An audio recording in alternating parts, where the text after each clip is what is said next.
সেই সকল নারীর সংসার ধ্বংস হয়ে যাবে যাদের চরিত্রের মধ্যে এই তিনটি লক্ষণ বা আলামত প্রকাশ পাবে। নিজের স্বামীকে হাজারবার বোঝানোর পরও, বড় বড় হুজুরের কাছ থেকে ফতোয়া নেওয়ার পরও সেই নারীর সংসার কেউ বাঁচাতে পারবে না। যেসব নারীর মধ্যে এই তিনটি আলামত থাকবে তাদের সংসার জীবন 1-2 কিংবা 1 দশকের বেশি সময়ের হলেও একটা সময় সেটা ভাঙা পড়বে, বিচ্ছেদ ঘটবে তাদের বৈবাহিক সম্পর্কে, যার প্রমাণ বর্তমান সমাজের দিকে তাকালেই পাওয়া যাবে। বর্তমানে যদি 100 ডিভোর্স বা বিবাহ বিচ্ছেদ হয়ে থাকে তার মধ্যে 90 ভাগের বেশি ডিভোর্স হওয়ার কারণ হয়ে দাঁড়ায় নারীদের এই তিনটি লক্ষণ। তাই সাবধান হন প্রিয় বোনেরা, যদি নিজের মধ্যে এই তিনটি লক্ষণের একটিও থাকে, নিজের সংসার, স্বামী, সন্তানের কথা চিন্তা করে আজই তা দূর করুন। কেননা এই তিনটি লক্ষণ যদি আপনার মধ্যে থাকে তবে আপনার স্বামীর ভালোবাসা আপনার উপর থেকে উঠে যেতে পারে। তাই সতর্ক হন এখনই। তবে আমার এমন অনেক মা ও বোনেরা আছেন যাদের মধ্যে এই তিনটি লক্ষণের একটিও নেই, তারা কমেন্টে অবশ্যই একবার আলহামদুলিল্লাহ বলে যাবেন,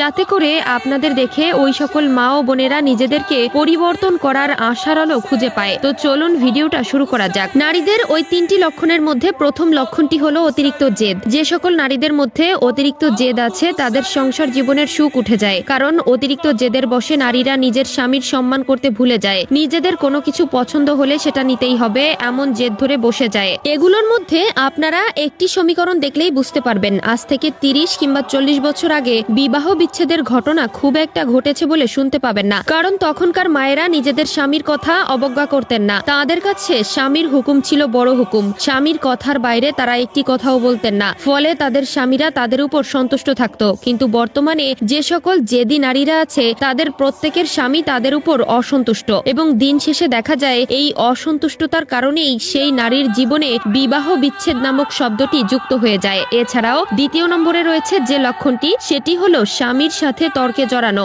একজন পুরুষ কখনো সে তর্ক পছন্দ করে না, তার স্ত্রীকে সে এমন ভাবে চায় যেটা বলবে তার স্ত্রী সেটাই শুনবে। তবে বর্তমান সমাজে এমন অনেক বোনেরা আছেন যারা স্বামীর সাথে ছোটখাটো যে কোনো বিষয় নিয়েই তর্কে জড়িয়ে পড়েন। সারাদিন স্বামী অক্লান্ত পরিশ্রম করে আপনার এবং আপনার পরিবারের জন্য আয় রোজগার করে, এবং দিন শেষে যখন সে ফিরে আসে তখন যদি আপনার কাছ থেকে একটু সেবা যত্ন না পেয়ে উল্টো তর্ক পায়, তবে আপনার স্বামী আপনার উপরে অসন্তুষ্ট হবেই, এক পর্যায়ে বিবাহ বিচ্ছেদে পরিণত হবে। এবং তৃতীয় নম্বরে যে লক্ষণটি আছে সেটি হলো বাইরের মানুষের কাছ থেকে বুদ্ধি গ্রহণ। অর্থাৎ বর্তমান সমাজে এমন অনেক বোনেরা আছে যারা কিনা বাবার বাড়ির কুপরামর্শ নিয়ে থাকে, অর্থাৎ অনেক মায়েরা আছেন যারা কিনা নিজেদের কন্যাকে বিবাহ দেওয়ার পরে তার মেয়েকে নানাবিধ পরামর্শ দিয়ে থাকে। পরামর্শগুলো তাদের সাংসারিক জীবনের জন্য উপকারের বদলে ক্ষতি বয়ে আনে, কারণ বিবাহের পর একমাত্র স্বামী স্ত্রী জানে সংসারের পরিস্থিতি কেমন। তবে যদি এখানে অন্য কেউ এসে পরামর্শ দিতে চায় এবং সেই পরামর্শ অনুযায়ী যদি সংসার ধারণ করা হয় তবে সেই সংসারের পতন নিশ্চিত। তাই সাবধান হন